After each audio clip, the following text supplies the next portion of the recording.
Сәлеметсіздер ме? Бүгін 18-ші нұсқаның А бөлімін талдайтын боламыз. Бірінші есеп теңіз дейді. -1-дің 6 дәрежесі бізде жұп дәреже болғандықтан 1-ге тең болады. 3-тен 2-нің квадраты 9-дан 4-ке тең. 1-ден 9-дан 4-ті азайтамыз. Мен 1-ді 9-дан 9 деп жазып аламын. Немесе бұны ортақ бөлімге келтіру деп айтамыз. Тоқтауыш көбейткіштен береміз. 9-дан 5 болады. Екінші есеп бізде тарих пәнінен 30 билет келеді дейді. Соның ішінде 12 билетте келетін тақырыптарды оқушы жақсы білмейді екен. Енді бізден сұрап тұрғаны осы оқушыға өзінің жақсы білмейтін тақырыптары бойынша билеттердің келмеуі. Яғни барлық билет бізде 30 болатын болса, содан 12-ні алып тастаймын, 18 билет. Біздің оқушымызға осы 18 билеттің ішінен бір билет келу керек. Демек, ықтималдықтың анықтамасы бойынша бізде барлығы 30 билет, соның ішінен 30 билеттің ішінен осы өзі жақсы білетін тақырыптардан келетін 18 билеттің ішінен келуінің ықтималдылығын табамыз. Мен мына жерде 6-ға қысқартып жіберемін, 5-тен 3 немесе 0,6. Сонда оқушыға өзінің білетін тақырыптары бойынша осы 18 билеттің ішінен бір билеттің түсуінің ықтималдығы 0,6-ға тең. Үшінші есеп көбейткіштерге жіктеу. Көбейткіштерге жіктеу үшін мен 2а квадрат пен -2аб-ны топтастырамын. 2а квадрат минус 2аб қосу 3а мен 3б-ны топтастырамын. 3а азайту 3б.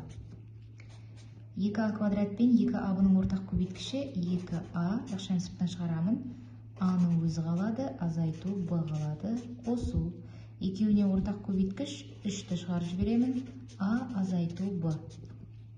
Енді осы екі өрнектің қосындысынан ортақ көбейткіш ол а азайту б.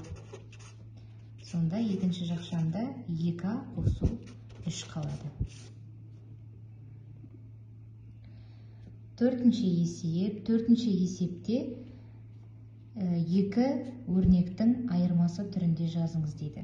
Ол үшін біз а квадрат минус 2аб қосу б квадрат тең болады а азайту б-ның квадраты формуласын есімізге түсіреміз.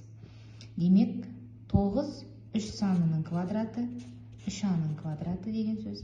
Азайту 2 еселенген 3а көбейту, 2-ні 3-ке көбейтсем 6, демек 12-ні 6-ға бөлсем 2б қосу 4 саны ол 2-нің квадраты, сонда 2б-ның квадраты. Осы қысқаша көбейту формуласы бойынша мен сонда жазамын. 3а азайту 2б-ның квадраты. 3х квадрат қосу 10х қосу 7 теңдеуін шығарамыз. Квадраттық теңдеу дискриминант табамын. Дискриминанттың формуласын еске түсірейік. б квадрат азайту 4 көбейту а көбейту с. Дискриминант тең болады. б бізде 10-ға тең, 10-ның квадраты 100, азайтамын 4 көбейту а 3-ке тең, 3-ті көбейтемін, с 7-ге тең. 100-ден азайтамын, 21 84. 100-ден 84 аламын, 16 4-тің квадраты, демек 0-ден үлкен 2-1-ін табамын. x1 тең болады, минус б азайту түбірасында дискриминант бөлінген 2 көбейту а тең болады. Минус б, яғни минус 10 азайту 16-дан түбірасынан 4 шығады, 2 көбейту 3 тең болады. Минус 14-ті 6-ға бөлемін, минус 3-тен 7. Енді екінші түбірін табамын, x2 тең болады. Минус 10 қосу 4. Егер жалпы түрін жазатын болсақ, мына жерде плюс минус дискриминант, яғни минус б қосу азайту түбірасындағы дискриминант бөлінген 2а болу керек. Сосын бөлімінде 6 тең болады. Минус 6-ны 6-ға бөлемін, минус 1-ге тең. Біздің теңдеуіміздің жауабы минус минус 3-тен 7 және минус 1. Алтыншы есеп. К нүктесі арқылы өтетін түзудің пропорционалдық коэффициентін табуымыз керек. Y тең болады kx, бізде y 2-ге тең, k пропорционалдық коэффициенті, x минус 4-ге тең. К-ны табу үшін 2-ні минус 4-ке бөлемін, k тең болады минус 0,5. Пропорционалдық коэффициенті минус 0,5.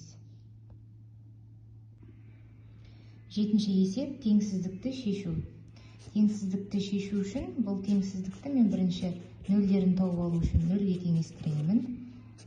Көбейткіштердің әрқайсысын жеке-жеке нөлге теңестіріп аламын. X 6-ға тең, x минус 3-ге тең.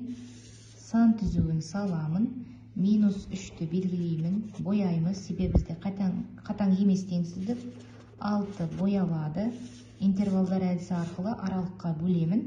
Минус 3 пен 6-ның арасынан 0 аламын. 0 қоямын минус, 0 қоямын плюс. Минусты плюсқа көбейтсем минус, плюс. Маған артық аралық керек. Демек, теңсіздіктің шешімі минус шексіздіктен минус 3-ке дейін, минус 3-ті қоса алғанда, және 6-дан плюс шексіздікке дейін 6-ны қоса алғанда. 8-ші есеп өрнектің мәнін табу. Бізде дәрежелер берілген. 4-тің минус 4 дәрежесін жазып қояйық. Көбейту дәрежені дәрежеге шығару. 4-тің минус 12 дәрежесі болады. Дәрежені дәрежеден шығарған кезде дәреже көрсеткіштері көбейтіледі. Бөлімінде де дәл солай. Минус 2-ні 7-ге көбейтеміз. Минус 14 тең болады. Дәрежені дәрежеге көбейту негіздері бірдей. Дәреже көрсеткіштері қосылады. Минус 4 қосамын минус 12. Минус 16-ға тең. Бөлемін 4-тің минус 14 дәрежесіне. Негіздері бірдей дәрежелерді бөлген кезде дәреже көрсеткіштері азайтылады. Сонда 4-тің минус 16 дәрежесіне 14-ті қоссам, 4-тің минус 2 дәрежесі, немесе ол 16-дан 1 деген сөз. 9-шы есеп, алмастыруды есептеуіміз керек. 6 факториал. Жалпы алмастырудың формуласы n тең n факториал. Факториал дегеніміз n факториал ол 1-ден n-ға дейінгі сандардың көбейтіндісі. Олай болса, біздің есеп бойынша 1-ден 6-ға дейінгі сандардың көбейтіндісі. 1-ден 5-ге дейінгі сандардың көбейтіндісі 120, 6-ға көбейтетін болсам 720. Біздің алмастыруымыз 720-ға тең. 10-шы есеп квадрат функция берілген. Осы квадрат функцияның графигі бізде парабола болады. Осы параболаның симметрия өсін табу керек. Симметрия өсін табу үшін параболаның төбесін тауып алсақ жеткілікті. Параболаның төбесін табу дегеніміз минус b-ны 2a-ға бөлеміз. Сонда параболаның төбесінің координаталар шығарды. Минус 2-ні 2-ге бөлемін, минус 1. Y0-ді табу үшін x0-дің мәнін мұндағы x-тардың орнына қойып шығамыз. Минус 1-дің квадраты қосу 2-ні минус 1-ге көбейтем, азайту 6. Минус 1-дің квадраты 1, 2-ні минус 1-ге көбейтем, минус 2, минус 6, минус 2, минус 6, минус 8, одан 1-ді азайтсам 7, минус 7 шығады. Сонда біздің параболамыздың төбесі минус 1-де минус 7 нүктесінде жатады. Олай болса, симметрия өсі минус 1 деген сөз.